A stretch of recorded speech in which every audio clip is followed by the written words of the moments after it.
கூட்டு குடும்பமாக வாழுகின்ற ஒரு விடயம் உதாரணமாக நாங்கள் பார்ப்போமாக இருந்தால் இன்று தனி குடும்பமாக செல்கின்றதில் மிகவும் அக்கறையாகவும் ஆர்வம் காட்டுகின்ற இதையும் நாங்கள் பார்க்கிறோம். ஏன்னா அவர்களுடைய சுதந்திரம் என்ற பெயரில் அவர்கள் தனிமைப்படுத்தப்படுகிறதை நாங்கள் பார்க்கிறோம். உதாரணமாக இன்று நகரப்புறங்களில் வாழ்கின்ற அதே நிலையில் கிராமப்புறங்களிலும் இதே நிலைப்பாடுகளில் காணப்படுகின்றார்கள். தன்னுடைய அப்பாவை, தன்னுடைய அம்மாவை, தன்னுடைய சகோதரர்களை வீட்டுக்கு வரவழைத்து அவர்களோடு நேரங்காலங்களை கழிப்பதை சுமையாக நினைக்கின்றார்கள். அதை ஒரு தொந்தரவாக நினைக்கின்றார்கள்.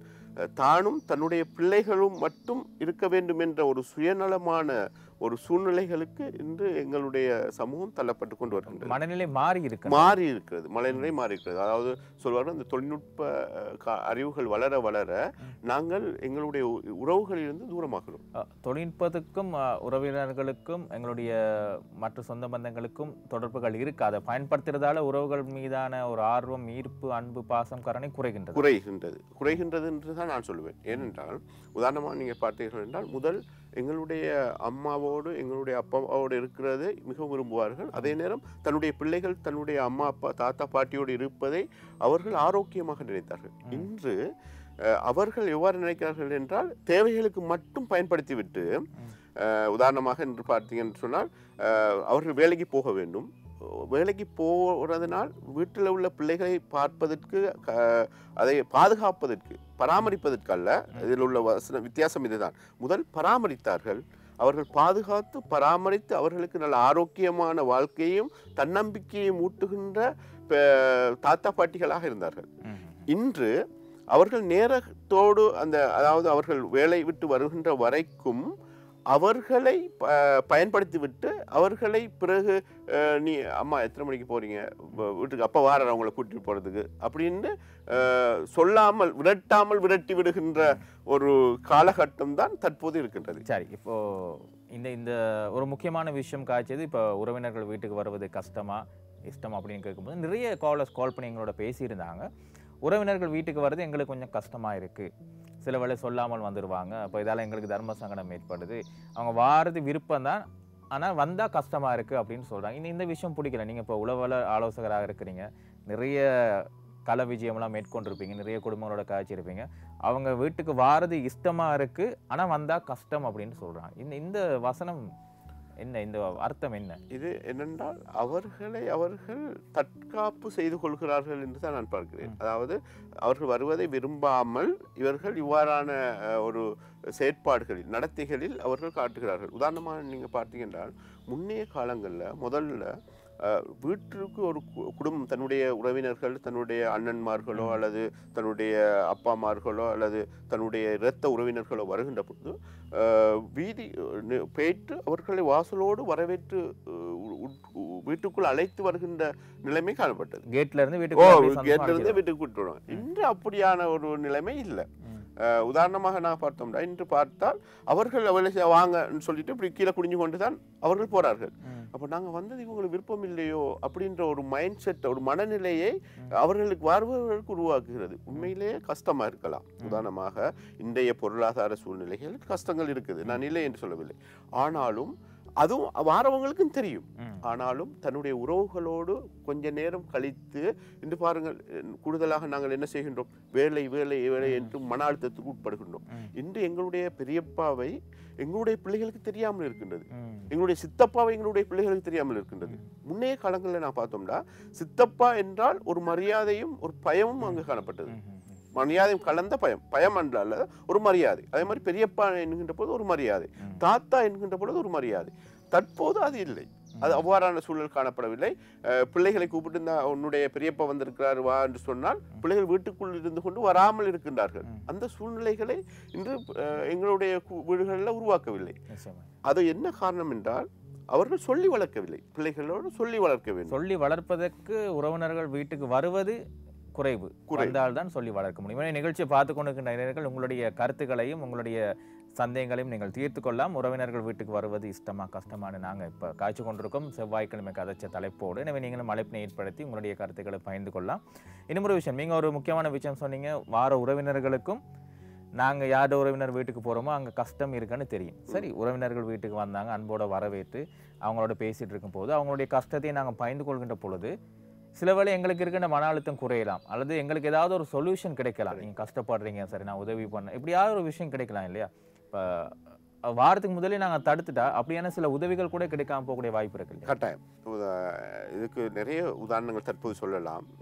உதாரணமாக ஒரு உதாரணம் மட்டும் சொல்லுங்க. என்னுடைய வீட்டுக்கு என்னுடைய தகப்பனார் வருகின்ற பொழுது என்னுடைய தகப்பனாரோடு நான் நிறைய ஒரு அன்பாக பழகுகின்ற பொழுது அவர்களுக்கு என் வீட்டுக்கு வந்து சாப்பிட வேண்டும் என்ற எந்த தேவையும் இல்லை. ஏன்னா அதுக்குரிய தேவைகள் என்னுடைய அண்ணர்களால் என்னுடைய சகோதரர்களால் அவர்களுக்கு ஏற்பாடு செய்யப்பட்டிருக்கிறது. இருந்தாலும் அவர்கள் தன்னுடைய உறவை பேணுவதற்காக தன்னுடைய மகனுடைய கஷ்டங்கள் துன்பங்களில் கலந்து கொள்வதற்காக வருகின்ற பொழுது நாங்கள் அவர்களை உதாசீனப்படுத்துகின்ற பொழுது அவர்களுக்கு உதவி செய்ய வேண்டும் என்ற மனப்பக்குவம் வராது. அதே நேரம் நடந்திருக்கா அப்படியான நிறைய சம்பவங்கள் இன்று நாங்கள் வீடுகளில் பார்த்தோமாக இருந்தால் எங்களுடைய அனுபவங்கள் இப்போ நாங்கள் வேலை செய்கின்ற இதுகளில் இவ்வாறு சொல்லி கவலைப்படுகின்றார்.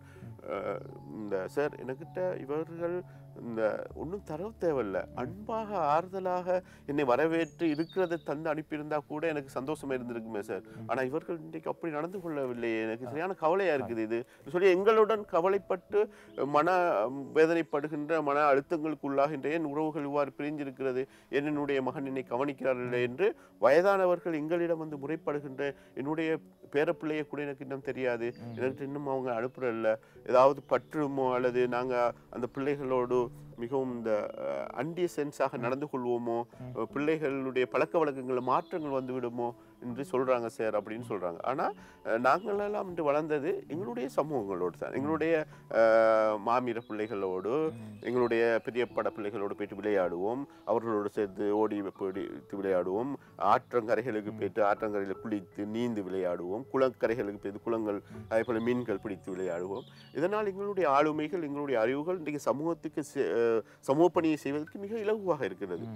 ஆனால் இது இப்போ உள்ள பிள்ளைகளுக்கு வருமா என்று சொன்னால் அது கொஞ்சம் கஷ்டமாக இருக்கின்றது. அது காலத்தின் ஒரு தேவையாக அல்லது பரிணாம வளர்ச்சியாக தான் இப்படி ஒரு தனிமை விரும்பியாக யாரும் வேணாம் தனிமையா சுதந்திரமா இருக்க வேணும் என்று அவங்க போய் கொண்டிருக்காங்களா, அல்லது உளவியல்ல ஏற்பட்ட ஒரு மாற்றமா 2000 ஆண்டுகளுக்கு பிறகு, அது 2000 வருடத்துக்கு பிறகு, மிலேனியத்துக்கு பிறகு? இப்போ இந்த ஜெனரேஷனை சொல்லுவார்கள் 2013ஆம் ஆண்டுக்கு பிறகு உள்ள ஜெனரேஷன், அதுக்கு முதல் மிலேனியம் ஜெனரேஷன், அதுக்கு பின்பு அல்ஃபா ஜெனரேஷன் சொல்றாங்க. இந்த ஜெனரேஷன் இவங்க டிவைஸோட தான் கூட இருப்பாங்க, அந்த ஃபோன்களோட ஸ்கிரீனோட தான் கூட இருப்பாங்க. ஆகவே அப்படி இருக்கின்ற போது உறவினர்கள் வருவது அவர்களுக்கு இடையூறாக இருப்பதை அவர்கள் உணர்கிறார்கள். அவங்க கரைச்சலா இருக்கு, வீட்டுக்கு நிம்மதியா இருக்க விடுறாங்களே அப்படின்ட்டு. அதே நேரம் உதாரணத்துக்கு பார்த்தீங்கன்னா நாங்கள் சில விஷயம் உதாரணமா என்னுடைய சகோதரர்கள் வர இந்த புது வருஷம் வந்துச்சு இல்லையா, நீங்க அதை மையப்படுத்தியே சொல்லலாம். அதான் இப்போ உதாரணத்துக்கு இப்போ வீடுகளுக்கு போகிறத அவங்க விரும்புவாங்க கூடுதலாக.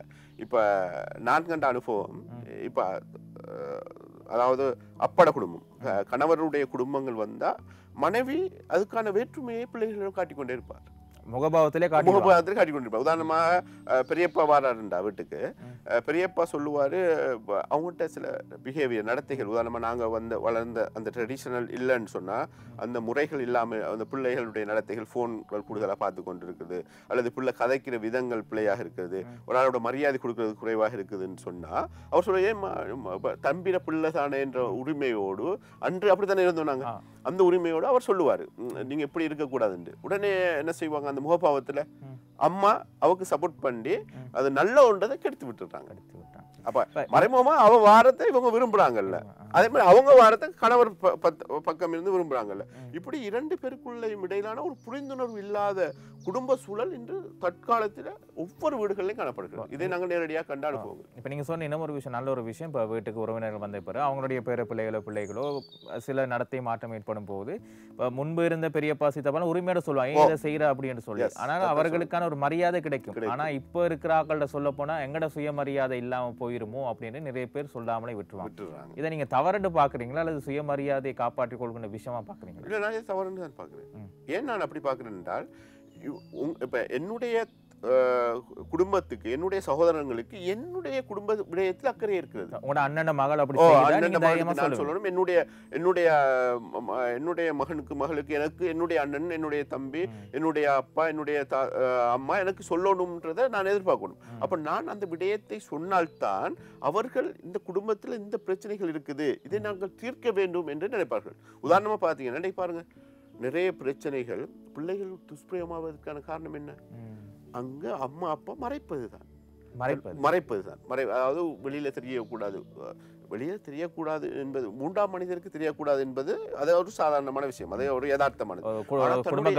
கௌரவம் தன்னுடைய இரத்த உறவினர்களுக்கே தெரியக்கூடாது என்பது, தன்னுடைய சகோதரங்களுக்கு தன்னுடைய கணவருடைய இந்த பிள்ளையுடைய அப்பாவுடைய சகோதரங்களுக்கு தெரியக்கூடாது என்று நினைப்பது பிள்ளையான ஒரு பார்வை. தெரிஞ்சால் ஒரு தர்ம சங்கடம் ஒரு சமூகத்தில் வேறு விதமாக அவர்கள் நடத்தப்பட வேண்டிய காரணத்திற்காக குடும்பத்துக்குள்ள மறைக்கலாம் இல்லையா? இல்ல, அப்படி மறைக்கிறாங்க. அதுதான் அங்க விடுறப்பில்லை. நான் நேர்களுக்கு அதைத்தான் சொல்ல வரேன். உதாரணமாக நீங்க உங்களுடைய தம்பிர பிள்ளை உங்களுக்கு யாரு? உங்களோட குடும்பம் தானே. நீங்க இன்னொரு நாள்கிட்ட சொல்ல போக மாட்டீங்க தானே. அந்த பிரச்சனை தீர்க்கத்தான் முயற்சி செய்வீங்களே தவிர, இன்னைக்கு அதுதான் உள்ள பிரச்சனை. இன்னைக்கு குடும்பங்களுக்குள்ள பிரச்சனைகளை தீர்ப்பதற்கு பெரியவர்கள் தேவை.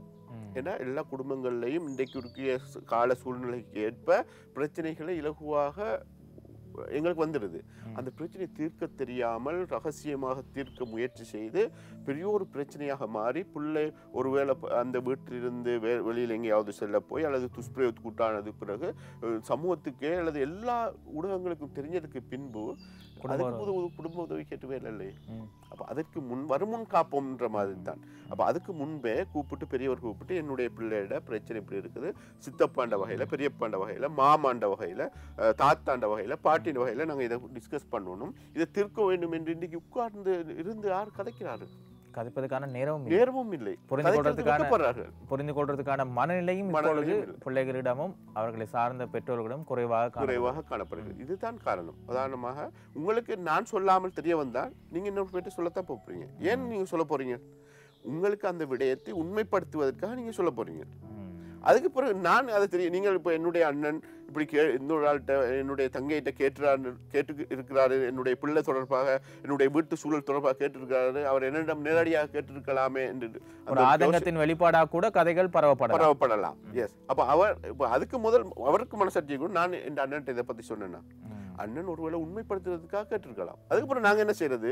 எங்கள்கிட்ட தவறு வச்சு கூட திருப்பி அவரை நாங்க தவறாக காட்டுறது. என்னுடைய பிள்ளைகள் உண்மையா நடந்திருக்கேன்.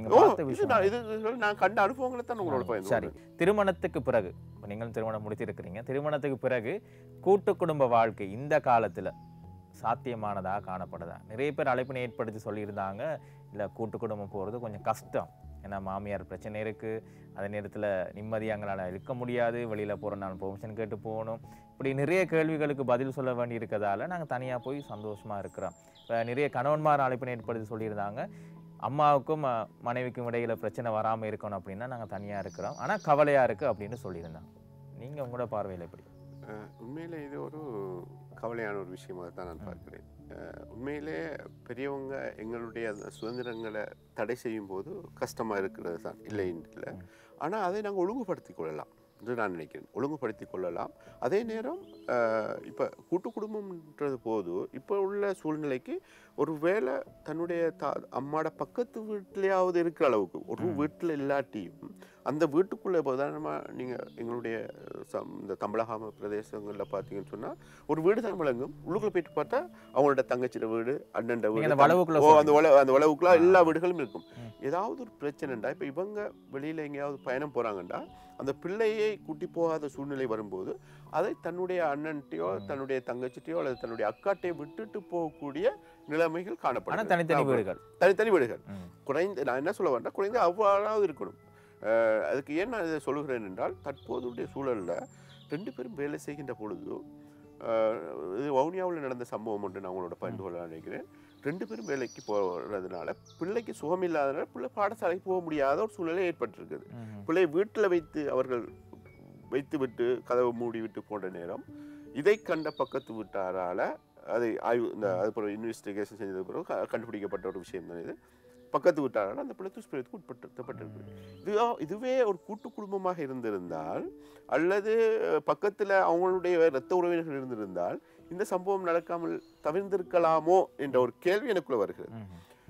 அதே நேரம் இன்னொரு விஷயம், பிள்ளைகளுடைய இரத்த உறவு, அதாவது அம்மாவோ அல்லது அப்பாட குடும்பங்கள் யாராவது ஒரு ஆள் அப்பாட அப்பாவோ அல்லது அப்பாட பேரண்ட்ஸோ அல்லது அம்மாட பேரண்ட்ஸோ இருக்கிறதுனால பிள்ளைகளுடைய ஆளுமைகளுடைய வளர்ச்சிகள் காணப்படுகிறது. உதாரணமாக ட்ரெடிஷ்னலாக வளருவார்கள், அதாவது தவறுகளை ஏற்றுக்கொள்ள முடியாதவர்களாக. இப்போ உதாரணமாக என்னுடைய மனைவி வந்து தவறுகளை ஏற்றுக்கொள்ள மாட்டார். ஏன் என்று பார்த்த நேரம் சிறு வயதிலிருந்தே அவருடைய பாட்டியோடு அம்மம்மாவோடு வளர்ந்திருக்கிறார். வளர்ந்ததுனால எந்த அளவு அவர் ட்ரெடிஷனலாக வளர்க்கப்பட்டிருக்கிறார் என்றால் எல்லாரையும் யோசிப்பார். அதாவது தன்னுடைய அண்ணன் பிள்ளையை யோசிப்பார், தன்னுடைய தம்பிர பிள்ளையை யோசிப்பார், தன்னுடைய அம்மாவை யோசிப்பார், தன்னுடைய அப்பாவை யோசிப்பார், அப்பாட குடும்பங்களை யோசிப்பார், அதே போல என்னுடைய குடும்பத்தை யோசிப்பார், என்னுடைய பிள்ளை. அப்போ இந்த விடயம் எங்கிருந்து வந்தது என்று பார்த்த நேரம் இங்கிருந்து வந்தது. அதே நேரம் ஒரு பொய் அவசரமாக சொல்லிவிட்டால் அதை கூடுதலாக யோசித்து கொண்டிருப்பார். ஏனென்றால் பொய் எவ்வளவு தவறு என்பதனை அவருடைய பாட்டி அவருக்கு சொல்லிக் கொடுத்திருக்கிறார். இந்த இது தற்போது இல்லாமல் செய்யப்படுறதுனால பிள்ளைகள் தவறு என்று தெரியாமல் வளர்க்கப்பட்டு வருகிறது. பிள்ளைகளை தாண்டி இப்போ நாங்கள் திருமணத்துக்கு பிறகு தனி குடுத்தனமா போறது, கூட்டு குடும்ப வாடிக்கையிலேருந்து பிரிகிறது இந்த காலத்துல வந்து எந்த அளவுக்கு நன்மை பயக்கும்? கூட்டு குடும்பம் ஒரு வார்த்தை நீங்க சொன்னீங்க, தடையில்லாத சுதந்திரம் கிடைக்கும் தனி குடித்தனத்துல. அப்படின்னு சுதந்திரம் இருக்கும், அதே நேரம் பிரச்சனைகளும் இருக்கும் அதிகமாக. சுதந்திரமாக, அதாவது மறைமுகமாக என்ன பண்ணிட்டா அது வந்து அந்த ஒரு சோடாக்குள்ள வர அந்த கேஸ் மாதிரி தான், டக்குன்றதும் அந்த சுதந்திரம் முடிஞ்சிடும். அதற்கு பின்பு எங்களுடைய கவலைகளை சொல்வதற்கு, எங்களுக்கான ஆறுதலைகளை பேசுவதற்கு, எங்களுடைய திட்டங்களை செயற்படுத்துவதற்கு இவர்கள் தேவைப்படுவார்கள். திருமணத்துக்கு முன்பே இப்போ பலரை நாங்கள் பார்த்துருக்கிறோம். இப்போ நிறைய பேர் சொல்றது தனி குடித்தனம் கொழும்பை அண்டிய பிரதேசத்துலாம் இருக்கு, இருவரும் வேலைக்கு போனவாங்க. முதல்ல சொல்ற ஒரு காரணம் என்னன்னா தனி குடித்தனமா கணவன் மனைவி வேலைக்கு போகணும்.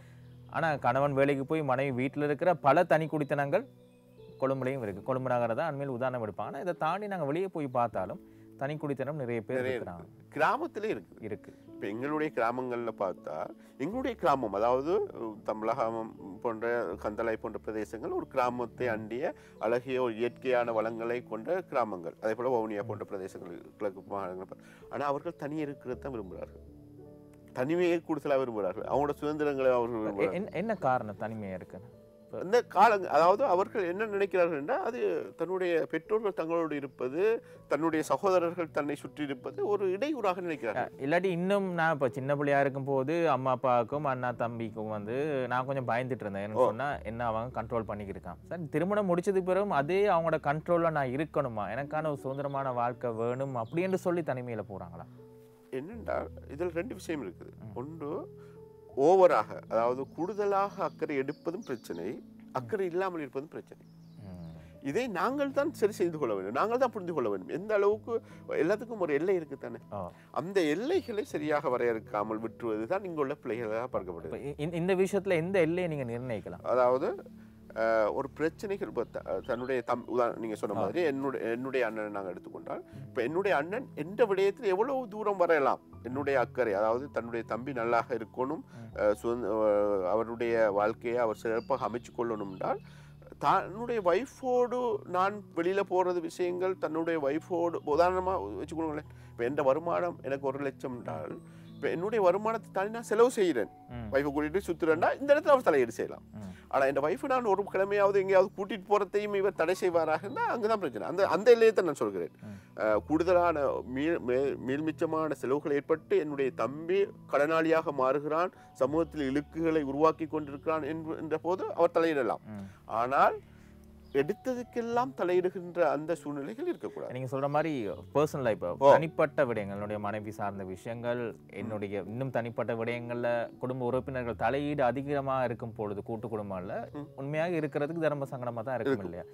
நிறைய பேர் திருமணம் முடிச்சுட்டு தனியா இருக்கும்போது சந்தோஷம் வெளியில போயிட்டு வருவாங்க, லேட் ஆகி வருவாங்க. இதெல்லாம் தடுக்கும் பொழுது அவங்களுக்கே ஒரு எரிச்சல் ஏற்படுது. அதான் நீங்க சொல்ல வாரீங்க? அதான் சொல்ல வாரேன். பிரச்சனைகள் வராமல் இருப்பதற்காக தலையீடு செய்வது அதுதான் அங்கு உள்ள விஷயம். அதை பெற்றோர்களும் புரிந்து கொள்ள வேண்டும், சகோதரர்களும் புரிந்து கொள்ள வேண்டும். நாங்கள் போடுறதுக்கெல்லாம் உதாரணமாக நீங்கள் ஒரு 10,000 பணத்தை எனக்கு தந்து விட்டீங்கன்றதுக்காக என்னுடைய 50,000 செலவுகள் உங்களுக்கு தெரியாமல் இருக்கும். இந்த 10,000 நீங்கள் நான் இவருக்கு காசு கொடுத்தேன் தானே, இன்னும் செலவை இவர் சொல்லி கொண்டிருக்கிறான், செலவை செய்து கொண்டிருக்கிறான்னு சொல்வார்களாக இருந்தால் அதுக்குள்ளார்ந்த செலவுகள் எங்களை அறியாமல் எவ்வளவு செலவுகள் இருக்கும். இதைத்தான் அவர் புரிந்து கொள்ள வேண்டும். எங்களுக்கு செலவுகள் இருக்கிற கூட என்னுடைய தம்பிக்கும் இருக்கும். தம்பியும் அவருடைய குடும்பங்களுக்கான தேவைகளை அவர் செய்ய வேண்டும், அடிப்படை தேவைகளை செய்ய வேண்டும். ஆடம்பரங்கள் வேற, அடிப்படை தேவைகள் வேற. இதிலே தலையிடாமல் நாங்கள் எப்படி எங்களை பார்த்துக் கொள்வது என்பது தொடர்பாக அவருடைய அறிவு மட்டது, அவருக்குன்ற ஒரு அறிவு ஒன்று இருக்குது. அந்த அறிவை அவர் சிந்தித்து செயற்படுவராக இருந்தால் இந்த கூட்டு குடும்பம் மிக சிறப்பாக செல்லும் என்பதில் எந்த விதமான சந்தேகமும் இல்லை. இன்னும் ஒரு விஷயம் கோளர் ஒருத்தர் சொல்லியிருந்தேன். என்ன சொன்னால், இப்போ கூட்டு குடும்பமாக இருக்கும் போது திருமணம் முடித்து தனி குடித்தனம் போகிறாங்க. ஆனால் பிள்ளைகளை பார்க்க வேலைக்காக மட்டும் பெற்றோர்களை அணுகுகின்ற ஒரு முறை காணப்படுது அப்படின்னு சொன்னாங்க. அவர்களை உண்மையாக பராமரிக்க வேண்டும், எங்களோட வந்து இருக்க வேண்டும் என்பதற்காக அல்ல, பிள்ளைகளை பார்த்துக்கொள்ளும் வேலைக்காக. அதே நேரத்தில் சில பெற்றோர்கள் இங்கிருந்து வெளிநாட்டுக்கும் அழைத்து செல்கின்றார்கள், அங்கு தங்களுடைய மகனுக்கோ மகளுக்கோ பிள்ளை கிடைத்தால் பார்த்து கொள்றதுக்கு. இது உண்மையாகவே அந்த பெற்றோர்கள் பார்க்கும்போது பேர பிள்ளைகளை பார்க்க என்பது அவங்களுடைய கனவு, ஆசை, சந்தோஷமாக ஏற்றுக்கொண்டு போகிறார்கள். ஆனால் இப்போ ஆங்கிலம் சொல்லுவாங்க, இவங்களை யூஸ் பண்ணி கொள்றாங்களா? எஸ், அதான் உண்மை. அவங்க யூஸ் பண்ணி கொள்றாங்க. நான் ஆரம்பத்தில் சொன்னேன், இப்படியான தேவைகளுக்கு மட்டும்தான் அவர்கள் பயன்படுத்துகிறார்கள். இப்போ பாருங்க, இப்போ நீங்க சொன்னதிலிருந்து நான் ஒரு விஷயத்தை சொல்றேன். இப்படியா கூட்டிட்டு போயிட்டு இன்னொரு விஷயமும் இதுல இருக்குது. உதாரணமாக மனைவியில இந்த பெற்றோரை கூப்பிடும் போது கணவன் பெற்றோர்கள் இங்கே ஆதங்கப்படுகின்ற ஒரு நிலையும் இருக்கிறது. வெளிநாடுகள் கூட்டிட்டு போறாங்க, நானும் எனக்கும் தெரிஞ்ச ஆக்கள் அப்படி கூட்டிட்டு போயிருக்காங்க, எங்களுடைய சொந்தங்கள் அப்படி செஞ்சிருக்கிறாங்க. இதனால மனைவி கணவன் ஆக்களை கூட்டி போகும்போது மனைவியும், மனைவி ஆக்களை கூட்டி போகும்போது கணவனுடைய ஃபேமிலியும் ஆதங்கப்படுகின்ற, கஷ்டப்படுகின்ற ஒரு கவலையான சூழ்நிலைகள் காணப்படுகின்றது. இது ஒரு பக்கம் இருக்க. இது தொடர்பாக நாங்கள் நிறைய பேச வேண்டும். எதிர்காலத்தில் நீங்கள் அது தொடர்பாக பேசலுமாக இருந்தால் கதைக்கலாம். ஆனால் உண்மையாகவே யூஸ் பண்ணி கொள்றாங்கன்னு தான் நான் பார்க்கிறேன். ஏன் நான் இதை சொல்றேன் என்றால், முன்னைய காலங்களில் ஒரு உண்மையான அன்போடு பேரண்ட்ஸ் அவர்கள் அழைத்தார்கள். தன்னுடைய அப்பா அம்மாவோட உறவுகளை அடிக்கடி சொன்னார்கள். அதனால தன்னுடைய அம்மா அப்பாவை பற்றி கம்ப்ளைண்ட் பண்றதுக்கு தகப்பனிடம் அல்லது தாயிடமோ பயந்தார்கள் பிள்ளைகள். ஆனால் தற்போது அம்மா தாத்தா பாட்டி நமக்கு இடையூறாக இருக்கிறார்கள் என்று நினைத்தால் அதை உடனடியாக இங்கே சொல்லிட்டால் அடுத்த நாளே ஃப்ளைட்டில் டிக்கெட் போட்டு அனுப்பிடுவாங்க. வீட்டில்னா அம்மா உங்களுக்கு கஷ்டம் தானே, தங்கச்சி வீட்டில் கொஞ்ச நாள் போய் இருங்க, பிள்ளைகள் இப்போ ஓகே தானே அப்படின்னு சொல்லி விரட்டி வருகின்ற ஒரு நிலைமை காணப்படுகின்றது. அதான் ஆரம்பத்தை சொன்ன மாதிரி, அவங்க 4 மணிக்கு வந்துட்டாங்கன்னா இப்போ அவங்களுக்கு தனிமை தேவை, சுதந்திரம் தேவை. இப்போ அம்மா அப்பா இருக்கிறது டிஸ்டர்பன்ஸ் ஆகிடும். இப்போ டக்குன்னு என்ன செய்வாங்க, அம்மா நான் உங்களை கூட்டி கொண்டு விட சாப்பாடெல்லாம் சரியா நான் சாப்பிட்டு கொண்டு தரேன்னு நாங்கள் போவோமான்னு டக்குன்னு பைக் இருந்தால் பைக்லேயோ வாகனம் இருந்தால் அவங்கள்ட்ட இருக்கிற என்ன சோர்ஸ் இருக்குது, என்ன வளமையோ அதை எடுத்து டக்குனதும் அவங்கள கொண்டு வேற ஆக்கி விட்டுருவாங்க. விடியிலேருந்து 4 மணி வரையும் யூஸ் பண்ணிட்டு கொண்டு விட்டுருவாங்க. இப்போ அந்த பெற்றோர்களுடைய மனநிலை, இப்போ நீங்கள் நிறைய கலவிஜயம் செய்திருக்கப்படியே அந்த பெற்றோர்களுடைய மனநிலை எப்படி இருக்கு, எப்படி இருந்தது? அவங்களுக்கு தெரியும். இவங்க நினைக்கிறாங்க, அவங்களுக்கு விளங்காது. பிள்ளைகள் எங்களை திறத்துறாங்கன்னு தெரியும். ஆனாலும் தன்னுடைய பிள்ளைகளுக்காக, தன்னுடைய பிள்ளைக்காகவும் தன்னுடைய பேர பிள்ளைக்காகவும் அந்த ஒரு பாசம், அன்பு, பிணைப்பு மறைக்குது இல்லையா, அதை அவர்கள் விளங்காத மாதிரி இருந்து கொண்டிருக்கிறார்கள். இவங்க நினைச்சுக்கிறாங்க தெரியாதுன்னு சொல்லி. ஏன்னா இவ்வளோ இப்போ இவங்களுக்கே இவ்வளோ யோசிக்கிறாண்டா, இவ்வளோ பெற்றவங்க எவ்வளோ யோசிப்பாங்க. அவங்களுக்கு எல்லாம் தெரியும். தெரிந்தும் ஏன் அதை செய்கிறார்கள் என்றால், தன்னுடைய பிள்ளையோடையும் தன்னுடைய பேரப்பிள்ளையோடு உள்ள பாசத்துக்காக அவர்கள் மறைத்துக் கொள்கிறார்கள். இதை நான் தெளிவுபடுத்தினால் இதற்கு கூட என்னை பயன்படுத்தாமல் விட்டு விடுவானோ என்னுடைய மகன், வேலைக்காரால வச்சு என்னை இதுக்கு இப்படி கூட எனக்கு வராம சந்தர்ப்பம் இல்லாமல் போயிருமோன்ற கவலையில் அவர்கள் நீங்க சொல்ற மாதிரி மனதுக்குள்ள 1008 ரணங்களை வைத்துக் கொண்டு நீங்க சொன்ன மாதிரி நான் கேட்க போய் இதுக்கு கூட என்னுடைய பேர பிள்ளைகளை பார்க்க விடாமல் ஒரு வேலை காக்கலை வைக்கின்ற பொழுது சந்தர்ப்பம் இல்லாமல் போகும் என்ற பயம் காரணமாக அவங்க தெரிந்தும் உதவி செய்து கொண்டுதான் இருக்கிறாங்க. இதுக்கு ஒரு உதாரணம் சொல்லலாம். இன்று நிறைய 60 வயசுக்கு உள்ள மேற்பட்டவர்கள், 50 அல்லது 55 வயசுக்கு மேற்பட்டவர் நிறைய பேருக்கு உளவியல் பிரச்சனை இருக்கு. சரி, அதை பற்றி நாங்கள் மனச்சோறு இதுதான் காரணம். 60 வயசுக்கு மேற்பட்டவர். பிள்ளை வளர்ப்பில் இந்த கூட்டு குடும்பத்தினுடைய பங்களிப்பு எவ்வாறு இருக்கு, இதே நேரத்தில் எவ்வாறான முறையில் வளர்க்கப்படுகின்றார்கள், தனி குடித்தனமாக போகும்போது அதில் என்ன சிக்கல் இருக்குது அப்படின்னு சொல்லி இப்போ நீங்கள் பார்த்த அனுபவங்களை பகிர்ந்து கொள்ளுங்களேன். முதல்ல ஒரு விஷயம் நீங்கள் பகிர்ந்து கொண்டீங்க, இதை தாண்டி பிரச்சனைகள் இருக்கா? கூட்டு குடும்பமாக வாழ்கிற போது பிள்ளைகள் இன்னைக்கு நீங்கள் எவ்வளோதான் அவங்க தொழில்நுட்பத்தை யூஸ் பண்ணி தொழில்நுட்ப அறிவில் இருக்கிறாங்கன்னு எங்களுக்கு அந்த மாயைகள் இருந்தாலும் அவர்களுடைய தன்னம்பிக்கை, அவருடைய ஆளுமை, அவருடைய செல்ஃப் ரெஸ்பெக்ட் எல்லாம், இந்த சுய கௌரவம் எல்லாம் இல்லாமல் போகிறதுக்கான காரணமாக இந்த கூட்டு குடும்பமாக வாழாதது ஒரு காரணம் என்று நான் பார்க்குறேன். என்னென்றால் தன்னுடைய ரோல் மாடல் தன்னுடைய தகப்பன், அதில் மாற்றுக்கிறது இல்லை. பெண் பிள்ளைகளுக்கு தன்னுடைய ரோல் மாடல் தன்னுடைய தாய். அதை மீறிய ஒரு விடயம் ஒன்று இருக்கிறது. தன்னுடைய தாத்தா பாட்டிகளை, தன்னுடைய பெரியப்பாக்களை, தன்னுடைய மாமாக்களை, தன்னுடைய சித்தப்பாக்களை, சின்னம்மாக்களை பார்த்து வளர்கின்ற பிள்ளைகள் ஒரு ட்ரெடிஷனலான ஒரு முறையாக வளருவதற்கான வாய்ப்புகள் அதிகமாக காணப்படுகின்றன.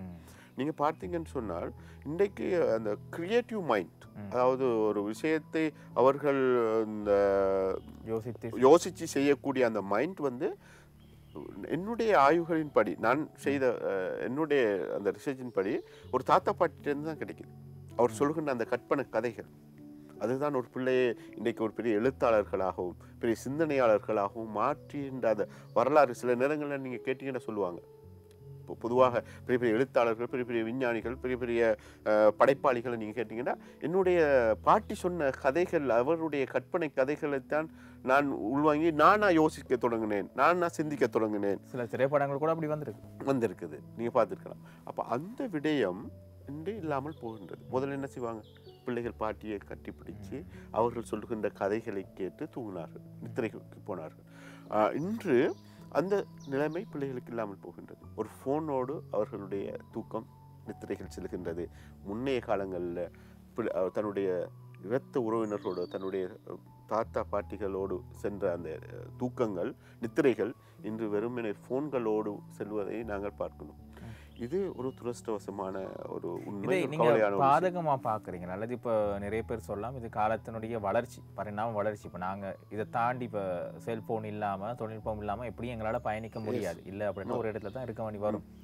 இதோடு சேர்த்து இந்த தாத்தா பாட்டி, கூடு குடும்பம், தனி குடித்தனம், இந்த வாழ்க்கை முறையும் நாங்கள் அதற்கு ஈடு கொடுத்து மாற்றி அமைத்து கொண்டு போனால்தான் இது சிறக்குமா?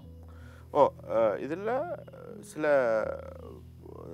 கடப்பாடுகள், சில கட்டுப்பாடுகள் தேவை. அதாவது முன்னைய காலங்கள் போன்று, நீங்கள் சொல்வது போன்று முன்னைய காலங்கள் போன்றே அவ்வாறே வாழ்ந்து விட முடியாது. ஒரு வீட்டுகளில் எல்லாரும் இருந்து வாழ்ந்து விட முடியாது. அது காலத்தின் மாற்றங்கள், காலத்தின் ஓட்டங்கள்ல அது வித்தியாசப்படுகிறது. ஆனால் அது தேவை என்பதனை உணர வேண்டும்.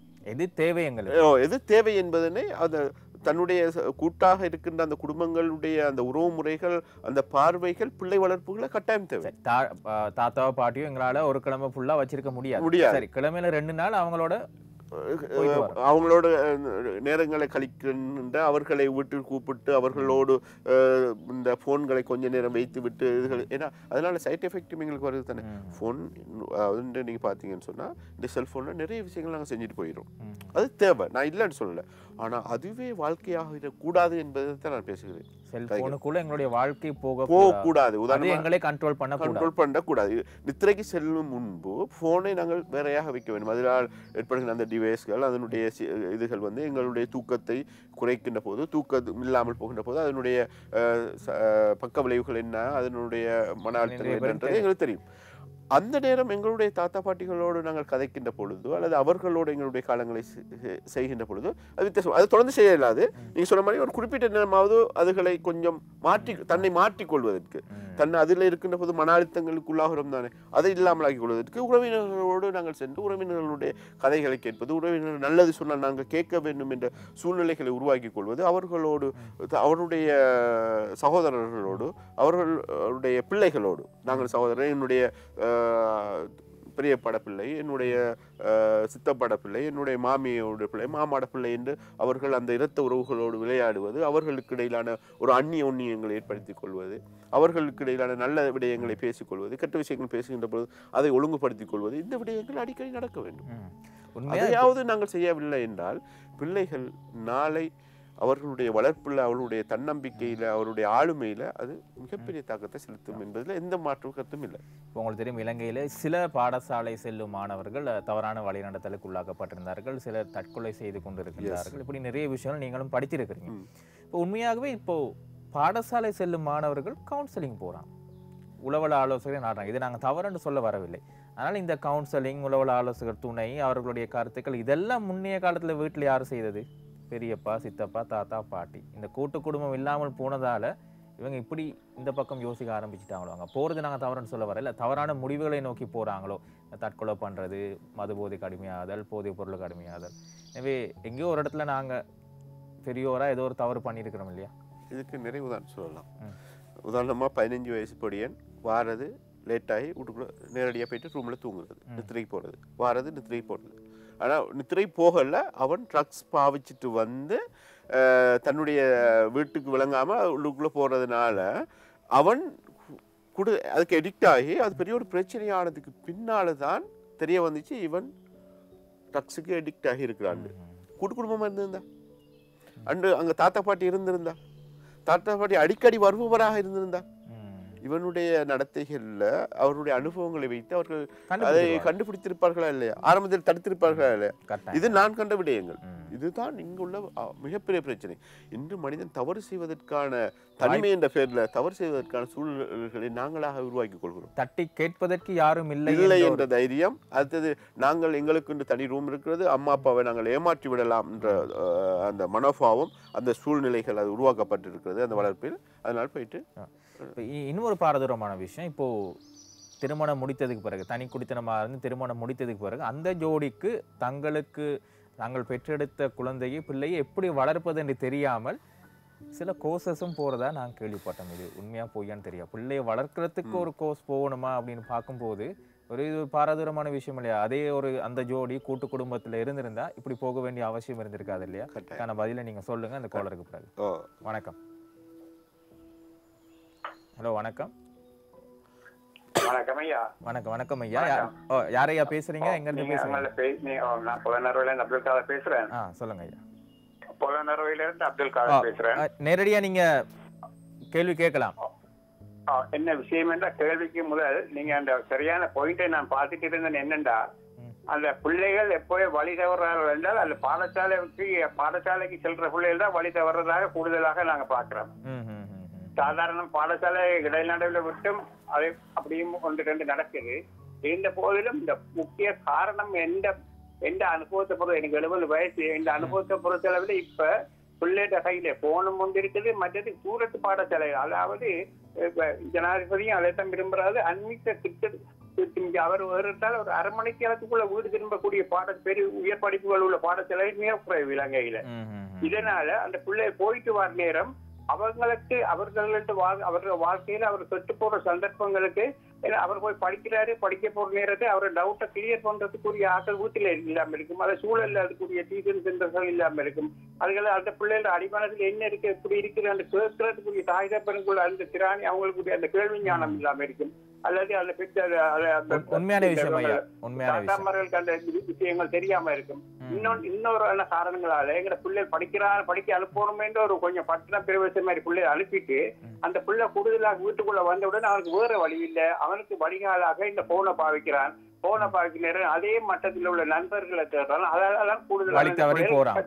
சரி, உண்மையான கருத்து. இன்னும் ஒரு காலர் அவரையும் நான் கதைச்சிட்டு நான் அதிதியோட காய்க்கலாம்.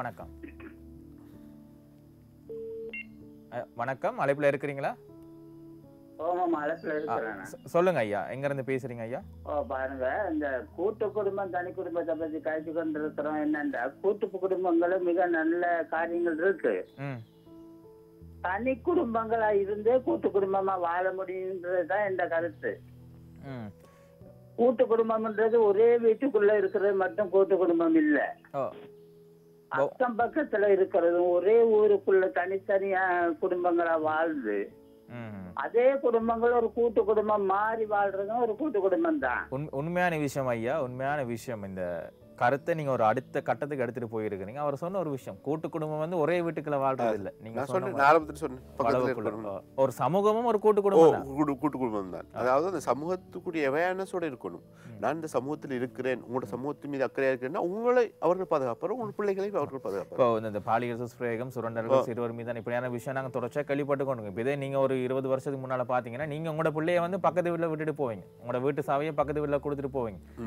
அந்த கிராமமே ஒரு கூட்டு குடும்பமா இருந்த ஒரு நிலைமை மாறி இப்போ எங்களுக்கு பயமா இருக்கு. இந்த பயத்தை உருவாக்குனது யாரு? இது கால ஓட்டத்தினுடைய விடயங்கள். அதாவது பிள்ளைகளை அவர்கள் பிழையான வழிநடத்தல்களின் ஊடாக இன்று பாலியல் தூண்டல்கள் கூடுதலாக ஏற்படுத்தப்பட்டிருக்கிறது. அதே நேரம் இன்னொரு விடயமும் இதில் உள்ள இருக்கிறது. உறவினர்களை சொல்லி வளர்க்காது. யார் உறவினர்கள், மாமா யார், சித்தப்பா யார், பெரியப்பா யார். இப்போ நீங்க சொன்னீங்க தானே பக்கத்து வீட்டுக்காத, பக்கத்து வீட்டால அவர் உறவா இருக்க மாட்டார். ஆனா என்ன ஒரு தொடர்புனா பக்கத்து வீடுன்றது மாமான்னு சொல்லி அடிக்கடி சொன்னதால அவரோட மைண்டுக்குள்ளே பாருங்க, ஒரு விஷயத்தை நாங்கள் தொடர்ச்சியா பிராக்டிஸ் பண்ண என்ன நடக்கும், அதில் நாங்கள் தெரிச்சு போடுறோமா இல்லையா, அவருடைய மனத்திலையும் மைண்ட்ல, அதாவது உள்ளத்திலையும் மூளையிலையும் பதியப்பட்டுவிடும். இது என்னுடைய மருமகள், என்னுடைய அதே மாதிரி நாங்கள் என்ன செய்யறோம், நான் அண்ணன் அண்ணன் அண்ணன் பேத்து அவங்களோட அம்மா பேத்து அடிக்கடி கதைப்பா. அப்போ இது என்னுடைய தங்கை. இன்னைக்கு பாருங்க, அந்த பக்கத்து வேற உறவுகளும் ஏற்படுறதுக்கான தொடர்புகள் ஏற்படுவதற்கான காரணம் என்ன? அது அப்படி கதைக்கிறதுக்கு இன்னைக்கு தயாரில்லை. முதல் மன ரீதியாக மனம் விட்டு தன்னுடைய பக்கத்து வீட்டாரை அண்ணன் என்று உரிமையாக சொல்வதும், அதே போல தன்னுடைய பிள்ளைகளை மாமா என்று சொல்லிக் கொடுப்பதும், அதே போல அவர்கள் இவர்களை மருமக்களாக தன்னுடைய தங்கையாக ஏற்றுக்கொள்வதும், உடன்பிறக்காத தங்கையாக ஏற்றுக்கொள்வதும், அதனால தன்னுடைய பிள்ளையை தன்னுடைய அக்கட பிள்ளையை தங்கையிட பிள்ளையை நான் பாதுகாக்க வேண்டும் என்ற உணர்வும், தன்னுடைய தங்கையிட பிள்ளை என்னுடைய மருமகள் என்ற அந்த உணர்வும் ஏற்பட்டதன் காரணமாக அவர்கள் மீதான பாலியல் தூண்டல் எண்ணம் ஏற்படுவதில்லை. ஆரம்பத்தில் நான் ஒரு விஷயம் சொன்னேன். இப்போ நிறைய இந்த ஃபேஸ்புக் இப்படியான சமூக வலைத்தளத்தை எடுத்தா பிள்ளை வளர்ப்பது எப்படி 30 நாள்ல நீங்க தெரிஞ்சு கொள்ளலாம். அந்த நேரத்தில் கணவன் மனைவியாக சந்தோஷமாக இருப்பது எப்படி, மன அழுத்தம் இல்லாமல் எப்படி சொல்லி நிறைய விளம்பரங்கள் வருது. பிள்ளை வளர்ப்பதற்கு நாங்கள் இன்னொரு வருடம் படித்து விட்டா வளர்க்க வேண்டும். இது கூட்டு குடும்பம் இல்லாமல் தனி குடித்தனமாக வாழ்பவர்களை சிலர் இவ்வாறு பயன்படுத்தி கொள்கின்றார்களா தங்களுடைய வருமானத்திற்காக? இந்த விஷயம் உண்மையாக புரியலை. நீங்களும் ஒரு உளவள ஆலோசகராக இருக்கிறபடியா இதற்கான ஒரு விளக்கத்தை எதிர்பார்க்கலாம். உண்மையில இன்று நிறைய சமூக வலைத்தளங்களில் இதுக்கான சிலபஸ்கள் உருவாக்கப்பட்டு, பாடத்திட்டங்கள் உருவாக்கப்பட்டு, பிள்ளை வளர்க்கறதுக்கு பாடத்திட்டங்கள் உருவாக்கப்பட்டு இந்த பிள்ளைகளை எவ்வாறு வளர்க்க வேண்டும் அதுக்கான ஒரு பாடத்திட்டங்களை உருவாக்கி அவர்கள் 1 month அல்லது 2 month 3 month நாங்கள் அப்படியே கதைக்கலாம். அப்படியே இருங்க. அந்த கேள்வியோட ஒரு காலர் அவரையும் இணைஞ்சு கொண்டு நாங்கள் வரலாம். வணக்கம். ஹலோ, வணக்கம். வணக்கம். வணக்கம். யார் பேசுறீங்க, எங்க இருந்து? நான் பலகாமத்துல இருந்து சோபியா இருக்கிறேன். சோபியா, என்ன கேள்வி இருக்கு சோபியா? அவங்களோட சிறப்பு அதிதிட்ட கேட்கலாம் நீங்க. இந்த கருத்தை சொல்லலாம்.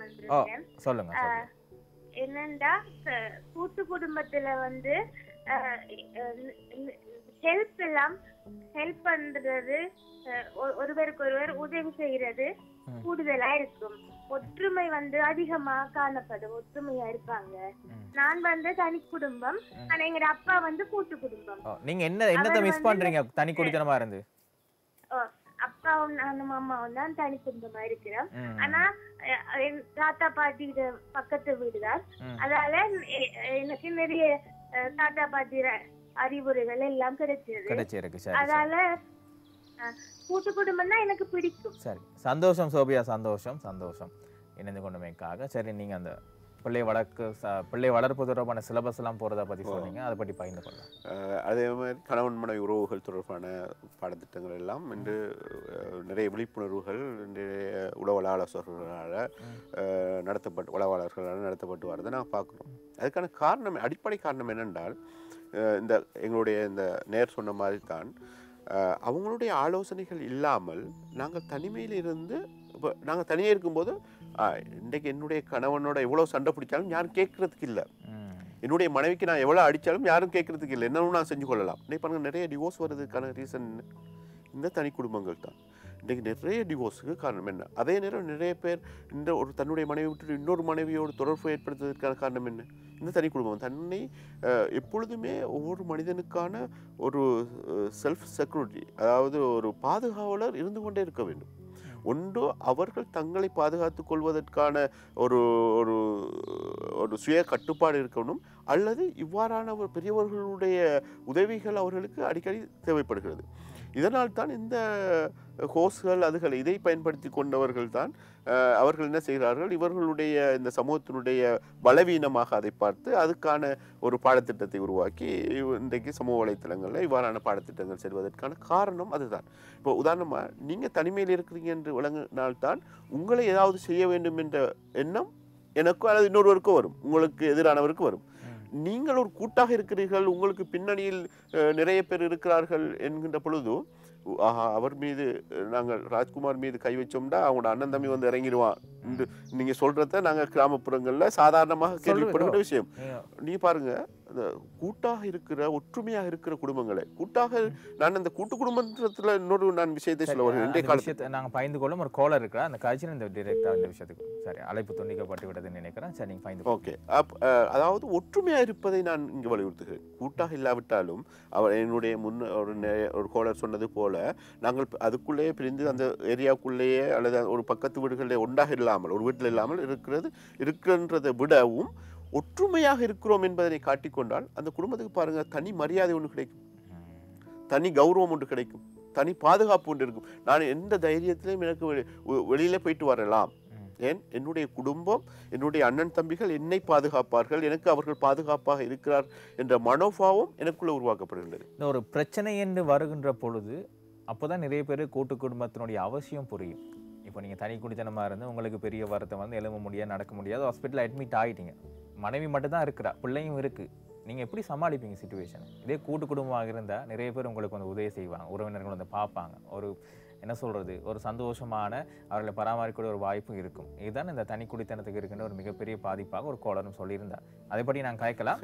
ஒரு கோலருக்கா அவங்க நினைச்சுக்கொண்டு வணக்கம். ஹலோ வணக்கம். வணக்கம் வணக்கம். யார் எங்கேருந்து பேசுகிறீங்க? நான் புதுசாக குணசேகரன் பேசுகிறேன். குணசேகரன் ஐயா, டிவியோட சத்தத்தை கொஞ்சம் குறைச்சிருக்காதுக்கலாமா? சரி சரி சரி ஓகே ஓகே சரி உங்களோட கேள்வியை கேளுங்க குணசேகரன் ஐயா. அதாவது கூட்டு குடும்பங்கிறது வந்து இப்போ உள்ளவங்க இது வந்து சரியா விரும்ப மாட்டேங்கிறாங்க. நீங்க கூட்டு குடும்பமா இருக்கிறீங்களா? நம்ம அறிவுரைகளை சொன்னா அவங்களுக்கு கோபம் தானே வருது. ஆனா ஒரு குறிப்பிட்ட காலத்துக்கு பிறகு அவங்க கூட்டு குடும்பங்கிறது அவங்க உணர்ந்துக்குவாங்க. சரி, எவ்வாறான அறிவுரைகள் சொல்லும் போது கோபம் வருது அவங்களுக்கு? அதாவது நம்ம அவங்களுக்கு கெட்ட விஷயங்களை நம்ம அறிவுரைகள் சொல்லுவோம். தனி கொடுத்தனங்கிறது வந்து அவங்க வீட்டுக்குள்ள அவங்களுக்கு தனியா இருக்கிற நேரம் சண்டைகள் வரும், சச்சரவு வரும். சரி சரி சரி சரி சரி அதனால வேண்டி நம்ம அதுக்கு புத்தி சொன்னோம்னா கோபம் வரும். அதனாலதான் ஏன் நம்ம கூட்டு ஆனா குறிப்பிட்டு ஒரு குழந்தைக்கு தாயாகி தகப்பனாகினதுக்கு பிறகு நம்ம தேடுவாங்க. சரி சரி சரி அதான் நாங்களும் பேசிட்டு இருந்தோமையா. நன்றி நன்றி இணைந்து கொண்டமைக்காக. அவர் சொன்ன ஒரு விஷயம் இருக்கு, சண்டைகள் கணவன் மனைவிக்குள்ள நிறைய சண்டைகள் வரும், அது இயல்பு தான். ஆனா சண்டை அத்துமீறி அந்த எல்லையை கடந்து போகும்போது கேள்வி கேட்கலாம், அதை கட்டுப்படுத்தலாம் தானே, கட்டுப்படுத்தலாம். கோபம் வருது என்று சொல்றாரு, அதுதான் பிரச்சனை. அதுதான் அவங்க உணர்ந்து கொள்ளாத தன்மை, அந்த தருணம். அதாவது அவர்கள் எப்பொழுதுமே தாங்கள் நினைத்ததை செய்யணும் அப்படின்னு எல்லை மீறி அவர்கள் நினைக்கிறார்கள், ஒரு பிடிவாதமாக நினைக்கிறார்கள். ஏனென்றால் அவர்கள் வளர்ந்த சூழ்நிலைகள் அதற்கு ஒரு காரணமாக இருக்கலாம், இரத்த உறவுகளை சொல்லி வளர்க்காத ஒரு காரணமாக இருக்கலாம். அதே நேரம் தன்னுடைய அப்பா அம்மா அவங்களுடைய பாட்டி பெற்றோர்களை தன்னோடு வைத்துக் கொண்டு இல்லாமல் இருக்கலாம். அதனால இதை பற்றி அவர்களுக்கு தெரிந்திருக்காது. அதனால தாங்களும் தனிமையாக வளர்ந்தோம், அதனால தானும் தனிமையாகத்தான் வளரணும், என்னுடைய விடயங்களை யாருமே இந்த கேள்வி கேட்கக்கூடாது என்ற ஒரு மனோபாவத்திற்கு அவர்கள் வந்து விட்டார்கள். உண்மையா ஒரு பக்கத்து வீட்டில் சண்டை போச்சுன்னா, ஒரு கிராமத்தை நீங்க எடுத்துக்கொள்ளுங்களா, சண்டை போச்சுன்னா ஒரு 10 நிமிஷத்துல பக்கத்துல எல்லாம் வந்து சண்டையை விலைக்கு 2 பேரையும் சமாதானப்படுத்தி சந்தோஷமா அந்த வீட்டுல டீயும் குடிச்சிருப்போம். இப்போ பக்கத்து வீட்டில் சண்டை வந்தால் யாரும் போகிறதில்ல, எங்களுக்கு என்ன பிரச்சனை, தேவையில்லாத பிரச்சனை, நாங்கள் போய் கேட்டால் அவங்க எங்கள் மேலே கோவப்படுவாங்க, நீங்கள் யாருன்னு கேட்பாங்க, இது தேவையில்லைன்னு சொல்லி. அப்போ அது எல்லை மீறி போகின்ற போது சில வேளை ஒரு தாக்குதலாக மாறி சில வேளை கொலை செய்யக்கூடிய அளவு கூட மனநிலை மாற்றம் ஏற்படலாம் இல்லையா? அப்படி கதைக்கலாம். இன்னும் ஒரு காலர் இருக்கிறான். வணக்கம் வணக்கம். ஹலோ வணக்கம், அழைப்பில் இருக்கிறீங்க, கதைக்கலாம். ஹலோ ஹலோ வணக்கம், யார் பேசுறீங்க? வணக்கம் அண்ணா. வணக்கம் வணக்கம். ஸோ உங்களோட கேள்வி என்ன? மோகன். மோகன் மோகன் இப்போ உங்களோட கேள்வி என்ன மோகன்? மோகன், டிவியோட சத்தத்தை கொஞ்சம் குறைச்சிருக்காங்க. இருக்கிறதுங்கிறது வந்து மிகவும் சந்தோஷமான விஷயம். மோகன், டிவியோட சத்தத்தை கொஞ்சம் குறைச்சிட்டு கேட்கலாமா? மற்றது கூட்டு குடும்பத்துல வந்து தலைமைத்துவம்ட்டு ஒண்ணு இல்லாம போயிட்டா அந்த கூட்டு குடும்பமே வீணா போயிடும். சரி சரி சரி சரி மோகன், நீங்க கதைக்கிற விஷயம் தெரியுது, ஆனா டிவியோட சத்தத்தை கூட்டி வச்சுட்டு கதைக்கிறபடியா நீங்க அந்த ஒரு டிலே ஒன்று வருது இல்லையா, எங்கள் நேரம் போற பிரச்சனையாக. நன்றி இழந்து கொண்டமைக்காக.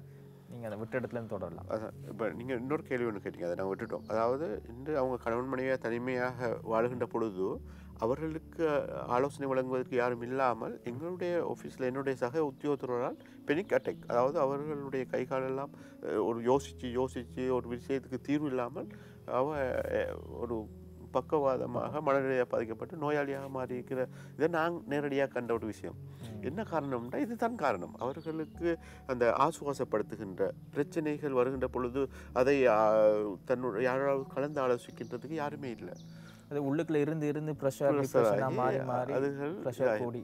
இப்போ நான் என்ன செய்வேன்றால், எனக்கு வீடுகளில் ஒரு குழப்பமான ஒரு நிலை வந்தால் என்னுடைய அம்மாவிடம் போயிட்டு என்னுடைய அப்பாவிடம் போயிட்டு நான் உட்கார்ந்து அவர்களோட நகைச்சுவையாக அண்ணன் கோல் எடுத்தார் அப்படின்னு நான் கதைச்சு கொண்டு இருக்கும்போது அன்றைய நாள் மிகவும் ஆறுதலாகவும் அமைதியாகவும் இருக்கிற ஒரு சூழ்நிலை பார்த்துருக்கேன். நீங்கள் சொல்லும்போது தான் புரியுது இந்த கூட்டு குடும்ப வாழ்க்கை எவ்வளவு சிறந்ததாக இருந்து உங்களோட அனுபவங்களையும் இன்றைய தினம் எங்களோட பயந்து கொண்டிருந்தீங்க. இந்த சந்தோஷமாக சிரித்து பேசி பழகி இப்படி இருக்கின்ற பொழுது உண்மையாகவே நாங்களும் சந்தோஷமா இருக்கலாம், எங்களை சூழல்வர்களும் சந்தோஷமா இருக்கலாம். தனி குடித்தனம் என்பது நாங்கள் தவறென்று ஒருபோதும் சொல்ல வரவில்லை.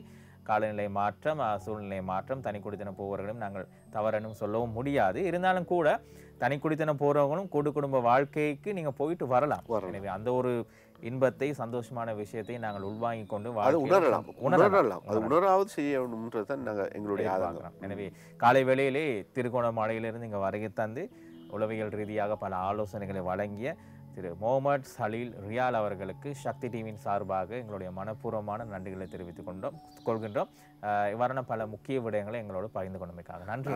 உண்மையில நானும் உங்களோட நன்றியை தெரிவித்துக் கொள்ளணும். முக்கியமான ஒரு விஷயம், காலத்துக்கு ஏற்ற ஒரு விஷயத்தை நீங்கள் கலந்துரையாடி இருக்கிறீங்க. அதுக்கு என்னை அழைத்து விருந்தினராக அழைத்து இது தொடர்பாக என்னோட கதைத்து என்னுடைய அனுபவங்களோடு நீங்கள் பகிர்ந்து கொண்டதற்காக என்னுடைய சக்தி டிவிக்கும் என்னுடைய நன்றிகளை தெரிவித்துக் கொள்கின்றேன். நன்றி. தொடர்ச்சியாக நாங்கள் பயணிக்கலாம் மட்டமட்ட தலைப்புகளோடு. நன்றி நன்றி நன்றி. எனவே கதைச்ச அனைத்து விஷயங்களும் பயனுள்ள விஷயங்களாக மாறியிருக்கும் என்ற நம்பிக்கையோடு வருகின்ற இந்த விடுமுறையை சந்தோஷமாக கொண்டாடுங்கள், பாதுகாப்பாக கொண்டாடுங்கள் என்று கூறிக்கொண்டு மற்றும் ஒரு சக்தி டிவியின் குட் மார்னிங் ஸ்ரீலங்கா நிகழ்ச்சியினூடாக உங்கள் அனைவரையும் சந்திக்கும் வரையில் விடைபெறுவது SMR ராஜ்குமார். நன்றி, வணக்கம்.